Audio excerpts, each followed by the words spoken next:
feeding your passion for local sports in the afternoon. It's the Drive Guys with Kevin Gleason and Kyle Draper on your radio at 1140 a.m. Streaming audio at SacktownSports.com and the Sacktown Sports app. You can also watch the show on YouTube at Sacktown Sports 1140. Here are the Drive Guys with Kevin Gleason and Kyle Draper.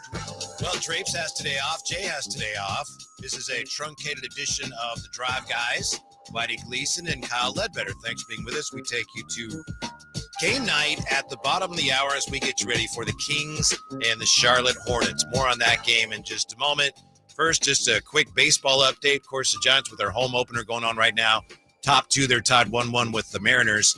And Monday, the A's are back home. They'll play San Diego. San Diego had not lost a game going into today, but the Padres will not be undefeated when they get to Sacramento because Ramsey's Cubs in their home opener defeated the Padres moments ago, 3-1 the final there. So baseball just ramping up here, just starting to heat up as the Kings are trying to heat up, trying to at least get lukewarm with the play-in tournament looming when they take on the Charlotte Hornets tonight. Let me just read a couple of these comments here from Kings fans, people who claim to be Kings fans. It really underscores how disillusioned and discouraged some fans are right now.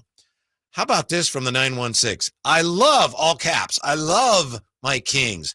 Been a fan since 2000. I hate to say it, but I just have no desire to watch the rest of the season like a bad TV series. My time is precious, and I'm not going to waste it on bad product.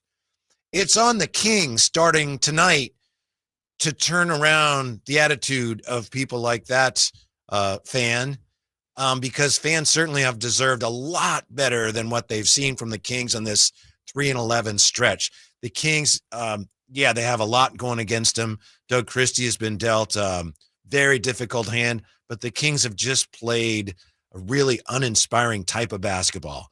Maybe it's because they're getting acclimated to each other. Maybe it's because of injuries. Maybe it's because they've had a difficult schedule, but it doesn't matter. Sometimes fans need to support the team, come out and show up and cheer their team on. Kings fans have done a great job of that. And sometimes the team needs to support the fans. And let's face it, the Kings, for whatever reason or reasons, they really haven't given the fans much to get excited about the last couple of weeks. Well, it's been near rock bottom at this point. When you lose to the Wizards with JT Thor and Bub Carrington, it doesn't get a whole lot lower. We've mentioned it before, 3-11 to kick off the 3-11 since the De'Aaron Fox return to Sacramento game. They have one of the lowest net ratings in the league. Offense has been below average. Defense has been abysmal. So, and you have fans who are actively saying, I don't care. I would rather keep the draft pick than try and make a run for the playoffs. So, of course, it's really hard. Yes. So tonight, we may find out whether the Kings still believe at all. The players, the team, whether they still care, whether they have any fire in their bellies as far as the rest of the season is concerned. It's a subtle difference. I think it's a significant difference. But Jay and I were saying yesterday that to our eyes, it's not like the Kings have decided, screw this, we're going to sabotage the season. But it just seems like they have so little faith in what they're doing. It's almost like when you're going through an unpleasant experience and you're just trying to get it over with as quickly as you can. That's the way it looks like they're playing. It certainly looked that way against the Wizards. It's the old 1-2-3 Cancun, right? Everyone's just trying to grind their way to the end of the season. And for those players, like, I'm exhausted. I can't imagine what it's been like for those players in that locker room this season to have gone through all of the ups and downs and coach firing and trade rumors and then trade and then learning to play together and injuries and ups and downs. It must just be a grind of a season this year. Absolutely. So we said earlier, it's almost in a way a can't win game for the Kings. It's certainly an important game that they should win, but it's a can't win game from the standpoint of if you're trying to get any more fans back on board or to regenerate any interest, you can't win tonight because, well, if you don't win, it's like, forget it. A lot more people check out. If you do win, then, well, of course, big deal. You beat Charlotte, but you better do that nonetheless. That's a great way to look at it. It's a can't win. There is very little that can happen tonight that will get a disheartened or dispirited Kings fan to say, yes, we are on the right track. This is where we were always meant to be, and now we're going to go on a run. It's not going to happen tonight. It's probably going to happen in one of the 4 games coming up next week. Maybe somebody on the Kings can come up with a big night. I'd like to say an historic night.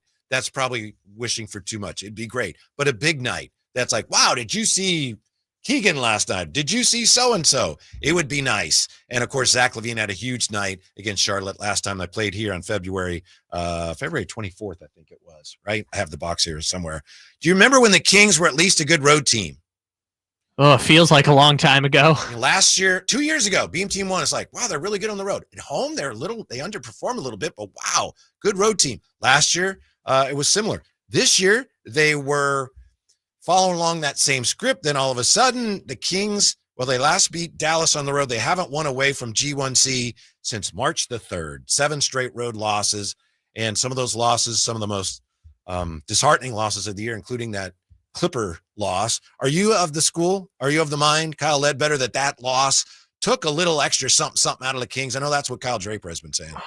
I think there is truth to it, but I am not privy to enough information or insight to know how those players are affected by it. I can only go based off of what my eyes are telling me on television and occasionally hearing things here and there, but I just don't have the expertise or know-how to know for sure what that game did to them. Right. We only can play the results on they got beat by 30 the next night by the Knicks. They got crushed by the Warriors and have gone 3-10 ever since. So you can only play those results. I look at it the other way around. I think the things that have caused them to play so poorly, I think they appeared in that game. So I think the Kings are discouraged and disheartened because things are not meshing. And I think that's what cost them that game. I don't think everything was fine. Then they lost that game. Then, everything started falling apart. I think it's the other way around because they've just had such a hard time meshing. They've had such a hard time getting these pieces to fit. And it's quite possible, as Jerry Reynolds tells us, he said,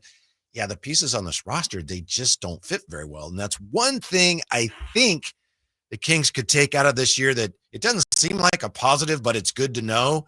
To me, one thing they've learned is that Zach LaVine, DeMar DeRozan together, it just doesn't work. And you don't want to put any more eggs in that basket next year. This year, you're committed to it, so you try to figure it out as best you can, and hopefully they start winning a few games. Maybe they get you into the playoffs, and who knows. But as far as next year, what are we doing next year? I think they've learned that probably is not a percentage move because their games just don't complement each other right now. Yeah, and we talked about this a little bit before on the show that wasn't this show. Show that I was filling in on. Yeah, exactly. We talked about, what do you change at this point? With only 6 games left in the season, how do you pull them out of the mess at this point or pull them out of the rut? And, we can look for issues here and there, but what's been tough is that all of this is a symptom of roster construction, right? Mm-hmm. We've been talking about this for 2 months. We're trying to find answers like Keon in the starting lineup or playing Keon and Keegan together or this or Markelle Fultz or this or that. But at the end of the day, the roster construction doesn't make sense. And granted, the players aren't playing up to their full potential. This is a very talented roster, but all of these changes are overshadowed by the underlying point that this roster just doesn't make sense. Mm-hmm. One thing that doesn't make complete sense about this team is that they express a desire to shoot more and more threes when they don't make many threes. We'll look at that in just a moment. First, I want to let you know what's going on here with Lee's Air Plumbing and Heating. When our old heater collapsed with a heavy sigh, which was just before Christmas, we needed a new one in the worst way, but there are so many HVAC companies out there. How do you choose? Friend recommended we check out Lee's Air Plumbing and Heating at leesair.com. I'm glad we did. Lee's Air Plumbing and Heating was ready to come out the day we called. They treated us with respect, from the person who answered the phone, hello, how can we help you, to the guys who installed our new HVAC unit, which is very impressive. So why choose Lee's? That's what it comes down to. They offer a 100% satisfaction guarantee. They get 4.8 stars on Google. So yes, a lot of friends recommend them. They've won awards with their service, and they've spent more than 40 years serving the Valley's HVAC heating and plumbing needs. You can trust Lee's with installation and repair of your AC, furnace, and water heater. plus residential and commercial plumbing repair and commercial HVAC services too. Find out more at leesair.com. Check out their mission statement, which is all about serving customers and community, and check out their $99 HVAC tune-up service. Let Lee's take care of you the way they took care of me, treating us like family while setting us up with an HVAC system that has improved our quality of life and the air that we breathe. Lee's Air, Plumbing and Heating, license number 635355. It's a drive, guys. Whitey and Kyle Ledbetter taking you to game night. And we already have some discouraging views at tonight's game in the Chateau. And I understand it. Some of that is just venting in a way. We have this from Band to the Young. Charlotte going to go out for 38 in the first. I just don't think that's going to happen, Kyle. But after what we saw Monday, yeah, I don't think so, but we'll see. We talked about it before. The last time that they played, what was the date you said? February 24th? February 24th. I have the box score in my hand. February 24th. I do believe that for the Hornets, one LaMelo Ball may have been on the floor in that game. He had 13 points on 3 of 13 shooting in 28 and a half minutes. Well, LaMelo Ball will not be there tonight for the Charlotte Hornets. He's done for the season. Neither will Brandon Miller, the former number 2 pick, nor Trey Mann, nor Josh Green, nor Damian Baugh, nor Grant Williams. Nick Smith Jr. is questionable, and I know you might say, well, what does it matter if Nick Smith Jr. plays? He's their 4th leading scorer. He had 13 the last time they played. So they are playing a skeleton crew of the worst team possibly in the NBA. And I know I say that and Kings fans will yell at me, but they just lost to a skeleton crew of the worst team in the NBA. And I get it. Yes. It was a crazy result. I still can't believe they lost that basketball game. But to take that result and then throw out the fact that they should win this game easily, I just feel like it's conflating what happened in the last game to tonight. And these are 2 different games. Mm-hmm. Speaking of injuries, however, and you're the one that informed me of this, Kyle, Domantas Sabonis is questionable tonight. Yes, as of our latest 1:30 injury report, Domantas Sabonis questionable with right ankle soreness. This is the same ankle that he injured a few weeks ago and came back from faster than we expected, because they said it was a 10-day reevaluation window, and I think he only missed 3 games. He's questionable. Devin Carter is questionable with the shoulder that has kept him out the last 2 games. And Jake LaRavia is out with the thumb injury. Mm-hmm. El Miguel in the Chateau says, I hope Charlotte is tanking for picks. They are. I mean, there's no question. That's what they've been doing. That's what the Wizards are doing. That's why it was so discouraging to lose to a team that was, in a way, not the players, but the organization. They're not even trying to win. We had Slates on yesterday. He says, that's kind of a bad win for them. For the Wizards, it is. Yes. Which it doesn't matter, because they'll have a 14% chance either way of getting the number 1 pick, but it hurts their chances of getting 2, 3, and 4. So in a way, this is a bad win for the Wizards, which they were trying to avoid. Yes. In the first quarter of that game at Golden One Center on February 24th, the Kings outscored the Hornets 34-23. So, yeah, the Hornets scored 23, 22, 27, and 16. It was 130-88. Zach LaVine went crazy with 42 points. So the Kings are going to win tonight. I agree. And I know it's like, well, so what? I get that, but I'm just telling you, they're going to win tonight. If they allow, I saw the person in the chat mentioned they're going to give up 38 in the first quarter. Yeah. And look, if the Charlotte Hornets score 100 points tonight, I would be shocked. Since February 1st, the Charlotte Hornets are dead last in the league in offensive rating. They are so bad that the gap between them and 29th, which is the Brooklyn Nets, is the same distance between 29th and 22nd. Mm-hmm. They are a terrible offense, and they don't even have LaMelo Ball. It's going to be Miles Bridges, Mark Williams, and the aforementioned Nick Smith Jr. and Daquan Jeffries. The Kings have to beat that team. Don't the Kings, not only do they have to win, they have to come out with some fire, with some intensity from the jump, don't they? I mean, doesn't Doug Christie have to implore them, like, look, you guys look like quitters in the last game. I know you're not quitters. We can't play like that again. It should be evident from the moments even before the game starts that it's a different story for Sacramento tonight. Well, what's so hard is that you could say that about the last 5 losses for the Kings. And I get that the Washington one is obviously going to ring most true because of how bad of a team that is. Yeah. But so many, you mentioned it before with the Clipper game. So many of the symptoms of what happened in the Washington game were evident in previous losses. The Kings blasted Charlotte, as we said, February 24th. Zach LaVine with 42 points in just 31 minutes. Since that game, and I know we talked about this on the Alan Stiles show, since that game, Sacramento has not had a player score more than 36 points in a game. That's not necessarily a bad thing because the Kings have focused on a more democratic offense, on more even shot distribution, but it would be nice to see somebody have a really big game. And tonight is a golden opportunity for that. In their last 13 games, the only player who has scored more than 32 in a game was Malik Monk when he had that 33-point game, I believe, in a loss. But we talked about the De'Aaron Fox 30-point game thing all the time before, and puts up 60, puts up 49, puts up 32, but they end up in losses. Well, now they're losing and they're not even getting 30-point a game scorers. So maybe just get it. It could be Monk, it could be LaVine, it could be DeRozan, it could be Keegan for all we care. Just get someone cooking in the offense tonight. Just come out and say this is a bad team.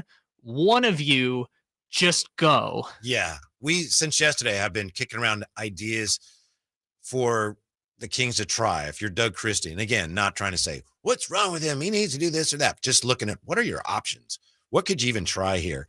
This is one I hadn't thought of from Banteth the Young. They should wear hot dog suits as warm-ups until morale improves.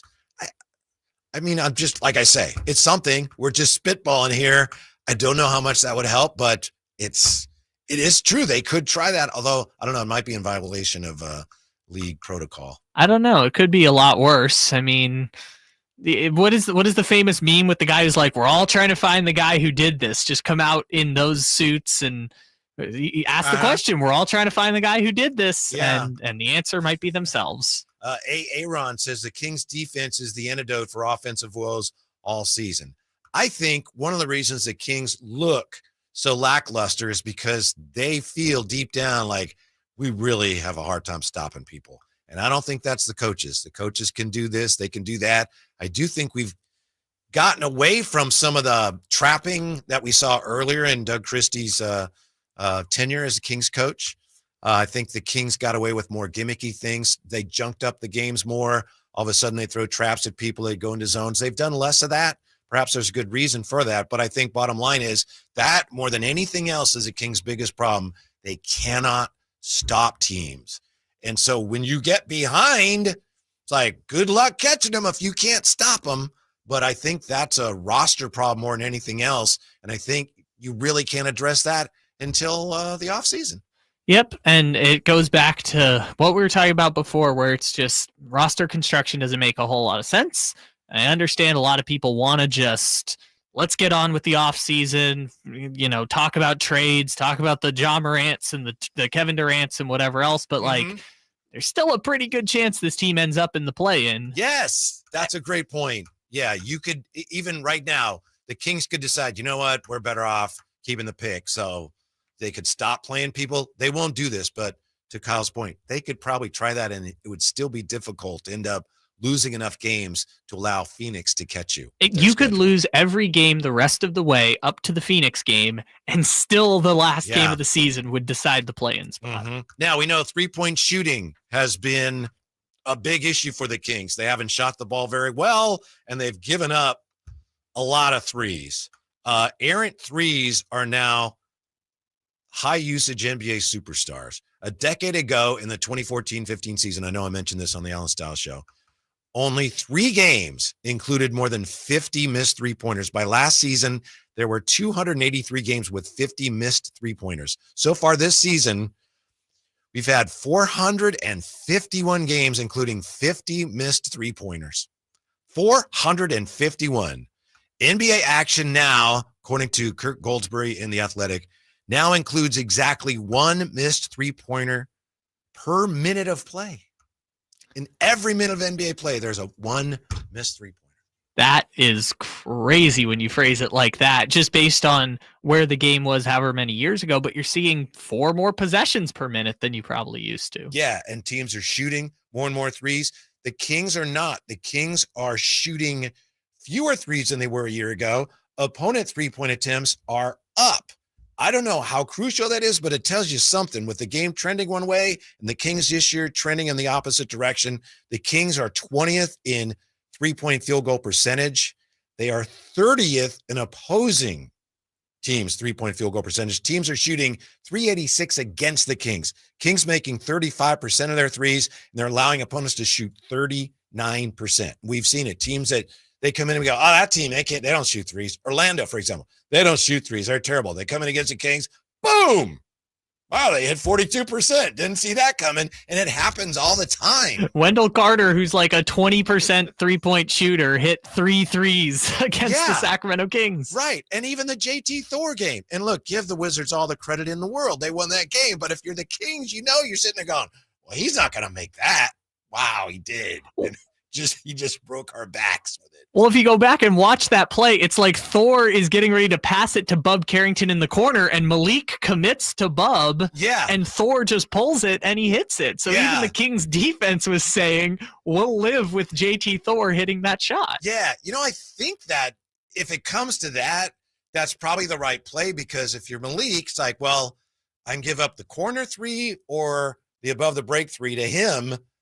I'm going to cover the guy in the corner. We don't want to give up an open corner three here. Right. The problem is the defensive breakdown before you get to that. Right. But it shouldn't be where you have one guy having to defend, 2 3-point It's shoots. Just in that split-second moment, they make the call. We're going to take away Bub Carrington, who at the time is 5 for 10 at the three-point line, instead of JT Thor, who literally that three-pointer he made was his 5th made three-pointer of the season. Mm-hmm.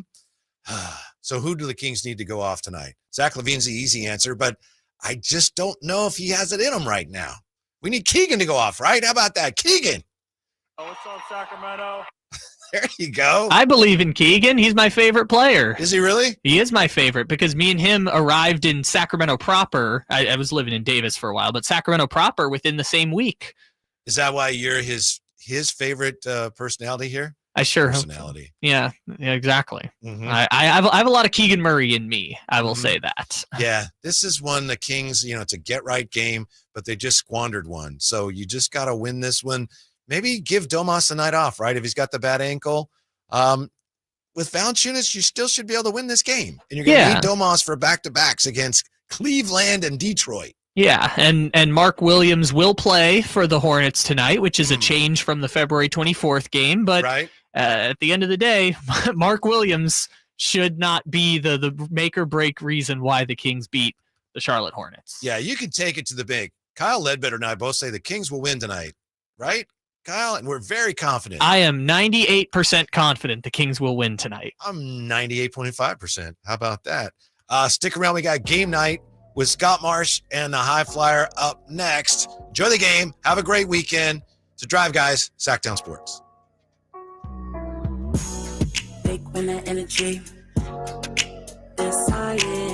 All guests and callers join us from the Folsom Lake Honda Hotline. Folsom Lake Honda, your one-stop Honda shop.